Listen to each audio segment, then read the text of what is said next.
কিসের জন্য মাস্ক পরে থাকবো আমি? তোর আমার সম্পর্ক কি? আজকে আমি আমার ফেস রিভিল করবো। ঠিক আছে যে ভাই পেট বেট আর কিছু বলার নেই। কি ব্যাপার দেখি মাস্ক ওরে মাস্ক রিভিল করছে, ফেস রিভিল করছে। কি করলো? ফেস রিভিল, এই যে মাস্ক ফেলে দিয়েছে, ফেস রিভিল। তো অলরাইট গাইস, কেমন আছো তোমরা? আশা করছি ভালো আছো, সুস্থ আছো, সাবধানে আছো। চলে এসেছি আবার নতুন একটা ফ্রেশ ভিডিও নিয়ে। রিসেন্ট আমার দীঘার ব্লগের সিরিজটা শেষ করলাম। আর দীঘা থেকে এসেছি আমি অনেকদিন হয়েছে, কিন্তু এই ডেইলি বেসিসে ভিডিও দিতে পারছিলাম না। তার একটাই কারণ আমি নিতে চলেছি একটা নতুন বাইক, আর সেটা নিয়ে খুব মাগাজমারি চলছে, খুব টেনশন চলছে। ঠিক আছে, তার জন্য প্রচুর প্রবলেম, কারণ যা করি না কেন সব নিজেই করি আমি। তো তার জন্য আমার প্রচুর প্রবলেম হয়। তার কারণ এইখানে যাওয়া ওইখানে যাওয়া, ঠিক আছে, তার জন্য এই টেনশনের মধ্যে আমি ভিডিও দিতে পারিনি। তো এবার আজকে আমরা একটু টেনশন ফ্রি হয়ে, ঠিক আছে, আপনাদের ম্যাডাম বললো যা টেনশন করিস না, একটু ফ্রি হয়ে চল একটা জায়গায় ডিনার ডেটে যাই। তো চলো আজকে যাচ্ছি ডিনার ডেটে। আর দেখো ভাই, এখন হচ্ছে প্রচন্ড পরিমাণে বৃষ্টি, এক সিট ভিজা একেবারে একাকার হয়ে গেছে। আমার সিটটা মোটামুটি মুছে নি। আর আমার সিম্বাও থাকবে না, সিম্বাকে আমি সেল আউট করে দেবো। আর সিম্বার পরিবর্তে একটা নতুন কিছু আসতে চলেছে, সেটা এখন সিক্রেট রাখছি। যদি তোমাদের কোনো কিছু মনে হয়, এনি গেস কমেন্ট। ভাই একটা দিক তো বুঝতেই হবে, ওয়েদারের অবস্থা একদম খারাপ, কিন্তু ভাই এই ওয়েদারের মধ্যে ঘুরতে যাওয়ার মজাই আলাদা। লিটারালি বিশ্বাস করো, আমার তো খুব ভালো লাগে। আর এখন ভাই ঘড়ির কাঁটায় কটা বাজে জানো? অলমোস্ট 10:18 বাজে, ঠিক আছে। আর এখন আমি এই টাইমে কোন জায়গায় কোন রেস্টুরেন্ট খোলা পাবো? আমি গাড়ির ব্যাপারে একটু একটা জায়গায় গেছিলাম, তো আস্তে আস্তে ওখান থেকে দেরি হয়ে গেছে।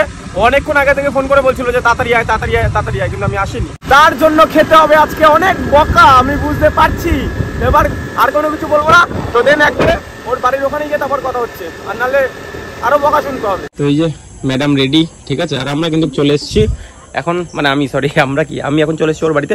আর ওকে এবার নেবো, নিয়ে যাব। কোথায় যাবো জানি? Dinner date.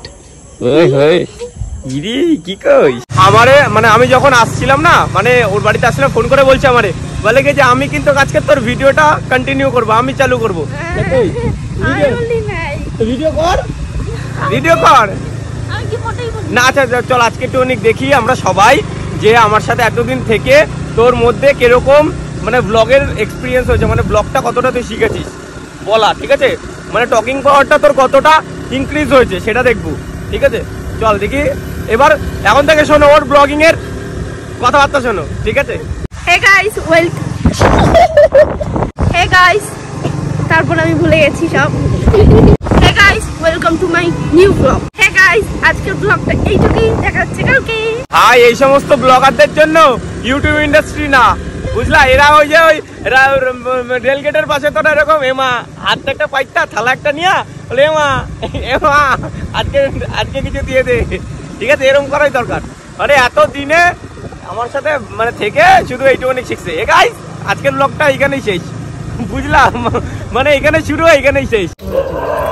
তো দেখো চলে এসেছি। আর গাড়ির হাওয়া এখানে ব্যাক সিট দেখতে পাচ্ছ কেমন হয়েছে ভাই। দেখো এই জায়গাটাতে বসছি আমি। না ভেবেছিলাম যে আমাদের এখানে একটু কোনো ভালো একটা রেস্টুরেন্টে যাবো।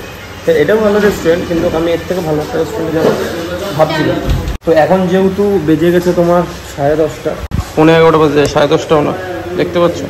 তো তার জন্য এখানে আসতে হচ্ছে, নাহলে খাওয়ারই পেতাম না। এটা চুল টুল খুলে কি করছে? শোন না, কি খাবি তুই? কি খাবি? হাতির মাংস খাবো আমি আজকে। তাহলে বাঘের দুধ খাবি? কি নিবি? কি তাড়াতাড়ি একটা জিনিস নিতে এত টাইম লাগে? কি হট গালি? কি উচ্চারণ করতে পারে না সে, আবার খাবি তুই? উচ্চারণ ঠিকঠাকই করছিস। দেখো আমাদের টোটালি অর্ডার দেওয়া কমপ্লিট, ঠিক আছে। আর এই ম্যাডামের তো এত প্যাক না, এই খাবে না ওই খাবে না, ঠিক আছে। তো সাধু সন্ন্যাসী হয়ে যেত তাও ভালো ছিল। দেখতে তো ভাই কোনটা কি? হ্যাঁ দেখবি, কি ধ্যানাতে নড়ার দিবি? একই জিনিস বাবা। তুই মনে তোর ইয়েতে নিয়ে আইসি, একই জিনিস বিয়ে বাড়িতে নিয়ে আইসি। শোন না, আমরা কি জানি কি অর্ডার দিলাম? Chilli chicken. আরে ফার্স্টে দি বল, ফার্স্টে কি? ফার্স্টে হচ্ছে গিয়ে ফ্রাইড রাইস, হ্যাঁ ভেজ ফ্রাইড রাইস, হ্যাঁ chilli chicken, hot garlic chicken, আর কি ফিশ ফ্রাই স্টার্টারের ওইটা। হ্যাঁ, তো ওগুলো আসুক, তো দেন তারপর খাবো। শুধু কেমন জানি আমাকে দিয়ে কেন বলালি? তুই পারবি না? এ কি রে, কি করে? বাবা, তো বল hot garlic chicken. Hot garlic chicken আমার দিয়ে ভালো পারিস তুই? কি করে বাবা? পারিস না তুই ভুল বলছিস প্রথম। নেবো আমাদের কিন্তু ফিশ ফ্রাই চলে এসছে এই যে। আর আপনাদের ম্যাডাম তো এটা খাবে না, প্যাক না, তো আমি খাই আর খেয়ে রিভিউটা দিই কেমন লাগবে। চলো এটা প্রথমে গরম মাখিয়ে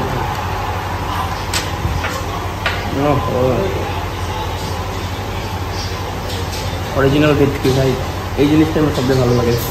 বিশেষ করে ওই যে এই ফিশ ফ্রাইটা না মোটামুটি লাগছে আমার, অত একটা লাগে না। দুটো কি দিয়ে নাকি চিলি চিকেন নাকি? এটা হট গার্লিক। আচ্ছা হট গার্লিক, এটা হচ্ছে হট গার্লিক। এটা হচ্ছে হট গার্লিক। এটা দেখি কেমন, তোর জন্য দিচ্ছে, একটু টেস্ট করে বলছে কেমন। ওকে, আমি একটু দেখি যে হট গার্লিকটা কেমন টেস্ট, তো দেন তারপর দেখবো চিলি চিকেনটা কেমন টেস্ট।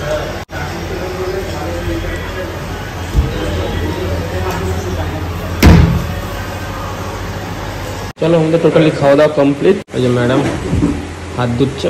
ভাই বিশ্বাস করো তখন আর বলতে পারলাম না, ঠিক আছে, কিন্তু খাবার দাবার ওখানে এত খারাপ ছিল, এত খারাপ ছিল মানে বলার মতো না। কোনো কিচ্ছু খাওয়া যায়নি, না ফ্রাইড রাইস না কোনো কিছু। আর এতেই নাকি 800 টাকার বিল হয়ে গেল। মানে এত ভাই ওরা এরকম করে, ঠিক আছে, মানে বাসি, আমার বাসি লাগলাম। ওটার জন্য বললাম যে এটা আমার কেমন জানি একটা লাগছে, ঠিক আছে। তারপরে ওরা বললো না যে চেঞ্জ করে দিচ্ছি, তাহলে ভাবো কিরকম।